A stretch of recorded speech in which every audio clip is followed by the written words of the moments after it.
اہل بیت یہ بھی اسلام کے ترجمان، ہمارے سر کا تاج، اور سارے کے سارے جنتی ہیں۔ ان میں سے کوئی ایسا نہیں ہے جو اللہ تبارک و تعالیٰ کا اور حضور نبی پاک صلی اللہ علیہ وسلم کا پسندیدہ نہ ہو۔ لیکن پہلے سمجھو اہل بیت کہتے کس کو ہیں؟ اہل بیت کہتے کس کو ہیں؟ اہل بیت کہتے کس کو ہیں؟ بیت کا معنی ہوتا ہے گھر، اہل بیت کا معنی گھر والے، مراد حضور نبی پاک صلی اللہ علیہ وسلم کے گھر والے، مراد حضور نبی پاک صلی اللہ علیہ وسلم کے۔ توجہ کر لیں، میں جو باتیں بتاتا ہوں نا، یہ آپ کو سینکڑوں صفحات نکالنے کے بعد یہ باتیں ملیں گی، اور پتہ نہیں پھر آپ کی سمجھ میں آئے کہ اوپر سے گزر جائے۔ اگر آج سمجھ رہے ہو کل کو کسی کو سمجھانے والے بن جاؤ گے۔ اہل بیت کا معنی حضور کے گھر والے۔ اب اہل حضور کے گھر والے کون ہیں؟ سب سے پہلے گھر آباد ہوتا ہے گھر والی سے۔ کس سے آباد ہوتا ہے؟ گھر والی سے۔ اللہ پاک آپ سب کی شادیاں کرائے، ہاں جی۔ جب آپ لوگوں کی شادیاں ہوں گی، ہاں جی، تو آپ کا گھر، ہاں جی، شادی خانہ آبادی۔ جب شادی خانہ آبادی ہوتی ہے تو سب سے پہلے گھر کو کون آباد کرتا ہے؟ گھر والی۔ تو لہذا گھر والوں میں سب سے پہلے کون شامل ہوتا ہے؟ بیوی۔ کون شامل ہوتا ہے؟ بیوی۔ لہذا اب اہل بیت میں سب سے پہلے کون شامل ہوں گے؟ حضور نبی پاک صلی اللہ علیہ وسلم کی بیویاں، حضور نبی پاک صلی اللہ علیہ وسلم کی بیویاں، ہاں جی۔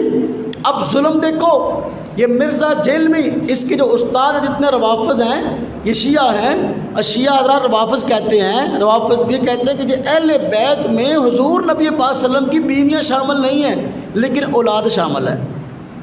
بیویاں شامل نہیں ہیں، لیکن یہ بات نہ صرف عقل کے خلاف ہے، نہ صرف عرف کے خلاف ہے، قرآن کے بھی خلاف ہے۔ ہر اعتبار سے بندہ کہتا ہے بھی اس کا کوئی توق ہی نہیں بنتا۔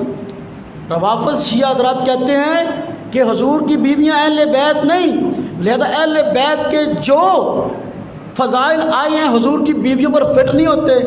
یہ منافقت ہے۔ حضور نبی پاک صلی اللہ علیہ وسلم کی بیویوں کے ساتھ بغض رکھا جائے، اور جب کہ قرآن حضور نبی پاک صلی اللہ علیہ وسلم کی بیویوں کے فضائل بیان کرتا ہے، قرآن میں اللہ پاک نے فرمایا یا نساء النبی لستن کاحد من النساء، اے نبی کی بیویوں تم جو ہے عام عورتوں کی طرح نہیں ہو، ان کے خاص فضائل ہیں۔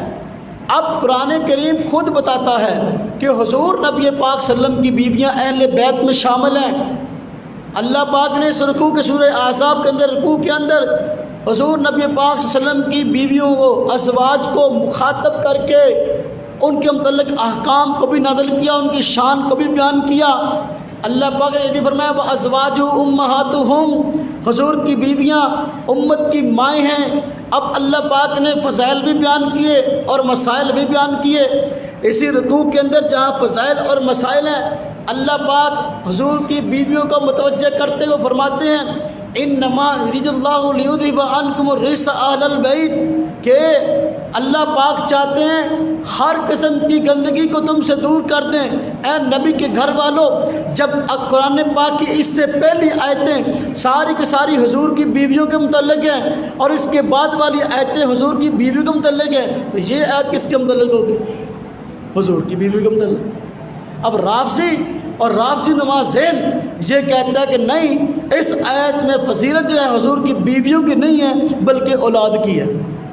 اللہ تمہیں عقل دے، اللہ تمہیں عقل دے۔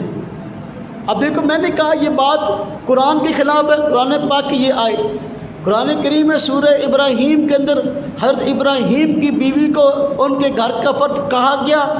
اگر بیوی اہل بیت میں نہیں، قرآن نے کیسے کہہ دیا؟ لہذا یہ اہل بیت، سب سے پہلے اہل بیت کا مصداق حضور نبی پاک صلی اللہ علیہ وسلم کی بیویاں ہیں۔ توجہ کرو، حضور نبی پاک صلی اللہ علیہ وسلم کی بیویاں اہل بیت کا فرد۔ یہ بات قرآن کے خلاف ہے جو کہتے ہو کہ بیویاں گھر کا فرد نہیں، اور عرف عام کے بھی خلاف ہے۔ آپ مجھے بتائیں ہمارے عرف عام کے اندر بیوی گھر کا فرد ہوتی کہ نہیں؟ بھئی ماں جو ہے، ماں یہ گھر کا فرد پہلے ہوتی ہے، بچے اس کے بعد ہوتے ہیں۔ ماں پہلے گھر کو آباد کرتی ہے تو پھر ہی بچے آتے ہیں۔ ماں گھر کو آباد نہ کرے بچے کہاں سے آئے؟ ہاں جی، ہمارے یہاں شادی ہوتی ہے، شادی پہ آپ کے کبھی کارڈ پڑا؟ توجہ کرو ذرا، شادی کارڈ پڑا کبھی؟ جو آپ کا عزیز، آپ کا دوست، آپ کا رشتہ دار ہے، وہ آپ کو اور آپ کے گھر والوں کو شادی پہ بلانا چاہتا ہے تو وہ یوں لکھتا ہے شادی کارڈ کے اوپر، مثلاً کہتا ہے کہ بھائی وسیم صاحب بما اہل و عیال، وسیم صاحب بما اہل و عیال۔ اب کیا مطلب ہے کہ وسیم صاحب خود بھی آئیں، اپنی گھر والی کو بھی لے کے آئیں، اپنے بچوں کو بھی لے کے آئیں، یہی مطلب ہے نا، اہل و عیال کے اندر سارے شامل ہوتے ہیں۔ ہاں جی، اب اگر وسیم صاحب یہ کریں کہ شادی پہ خود چلے جائیں، اپنے بچوں کو لے جائیں اور گھر والی کو نہ لے کے جائیں، آگے میزبان پوچھے ہاں جی آپ ماشاءاللہ تشریف لے آئے، سب لوگ آئے ہیں، کہ جی ہاں جی میں خود تو آیا ہوں، میری بچے بھی آئے ہیں، لیکن گھر والی نہیں آئی، کیوں؟ اس لیے کہ میرے گھر کا فرد نہیں ہے۔ میزبان کیا کہے گا؟ بھیا اللہ کے بندے کیوں نہیں ہے؟ ہاں جی انیانے کتوں آ گئے پھر، کیونکہ بیوی گھر والی نہیں ہے گی تھی، ایک کہنا بھی ہاں جی وسیم صاحب کو مطلب کہتا ہوں سمجھانے کے لیے، کہنا آنٹی تو نکلے ہیں۔ ہاں جی مطلب پہلے بیوی گھر کا فرد ہوتی ہے۔ عام بندہ یہ سمجھتا ہے کہ بما اہل و عیال کا مطلب بیوی پہلے آئے، گھر والی پہلے آئے شادی میں، بچے آتے ہیں آئے نہیں آئے۔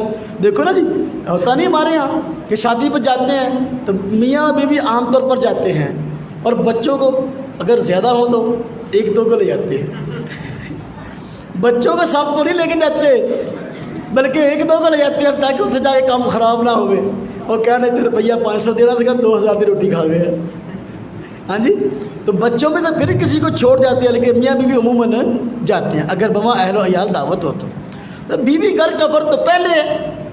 اب دیکھو اہل سنت والجماعت کا یہ موقف ہے کہ حضور نبی صلی اللہ علیہ وسلم کی بیویاں حضور کی اہل بیت ہیں، لیکن روافض سے کہتے ہیں کہ نہیں حضور کی بیویاں اہل بیت نہیں ہیں۔ ہم کہتے ہیں قرآن پاک کی یہ آیت کہتی ہے کہ حضور کی بیویاں اہل بیت ہیں، باقی حضور نبی صلی اللہ علیہ وسلم کی بیٹی اور حضور نبی صلی اللہ علیہ وسلم کے نواسے اور داماد، ہم ان کو بھی اہل بیت مانتے ہیں، ہم ان کے اہل بیت ہونے کا انکار نہیں کرتے، بلکہ ہم ان کو بھی اہل بیت مانتے ہیں۔ ان کا اہل بیت ہونا کہاں سے ثابت ہے؟ جب قرآن کریم میں تو اہل بیت فرمایا گیا حضور کی بیویوں کو، تو پھر آپ کی بیٹی نواسے اور داماد حضرت سیدنا علی المرتضیٰ رضی اللہ عنہ ان کو اہل بیت کہاں فرمایا گیا؟ ان کو اہل بیت فرمایا گیا حدیث پاک میں، مسلم شریف میں حدیث موجود ہے۔ حضور نبی پاک صلی اللہ علیہ وسلم فرماتے ہیں کہ آپ صلی اللہ علیہ وسلم ایک مرتبہ سارے یہ حضرات موجود تھے، آپ صلی اللہ علیہ وسلم تشریف فرماتے، تفصیلی واقعہ یہ ہے کہ تشریف فرماتے ہاں جی اب یہ حضرات آئے، حضرت حسن آئے، حضرت حسین آئے، حضرت فاطمہ رضی اللہ عنہا آئیں، حضرت علی المرتضیٰ آئے، تو حضور نبی صلی اللہ علیہ وسلم نے قریب اٹھایا اور اپنی چادر کے اندر چھپا لیا، جس طرح کہ پیار سے بس اوقات ماں اور باپ بہن بھائی آپس میں نہیں چھپن چھپائی کھیلتے، اس طرح جو ہے چادر میں چھپا لیا اور فرمایا ہا اولائی اہل بیتی، یہ میرے گھر والے ہیں، یہ میرے گھر والے ہیں۔ اب حضور نبی پاک صلی اللہ علیہ وسلم جب حضرت علی المرتضیٰ کو اہل بیت فرما دیا، حضرت فاطمہ کو اہل بیت فرما دیا، اور حضرت حسن حضرت حسین کو اہل بیت فرما دیا، کسی مسلمان کی ضرورت ہے کہ ان کو اہل بیت سے نکال سکے؟ اہل سنت والجماعت آپ کی بیویوں کو بھی اہل بیت مانتے ہیں، اور آپ کی بیٹی آپ کے نواسوں اور داماد کو بھی اہل بیت مانتے ہیں۔ ہم دونوں کو ہی اپنے سر کا تاج سمجھتے ہیں، نہ ہم رافضی ہیں نہ ہم ناصبی ہیں۔